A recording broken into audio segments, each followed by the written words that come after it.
তোর বাপ নাই, 100 টাকা তুই খাই, আমি নিলাম, তোরা আবার দিয়ে দিলাম। দেখো আরে কি দিয়ে সান্ত্বনা দেওয়া বললাম, ও 100 টাকা লয়েছে, 100 টাকা আমার কাছে 1000 কোটি টাকা। তুই বাবা খাইস, তোর এটা দিলাম। পৃথিবীর কোন দান কবুল না হলে ওর দান আজকে কবুল। কি চাও, কি চাও? তোর আপনাকে 10 টাকা দিছে, তোর এই টাকাটা আমার কাছে 10,000 কোটি টাকা। আল্লাহ তুমি ওরে বলে আলম বানায়, আল্লাহ ওর বাবাকে মাফ করে দিও, আর মাকে মাফ করে দিও।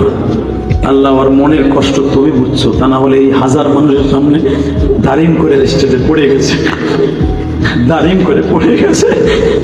তোমার আমার ছেলেগুলা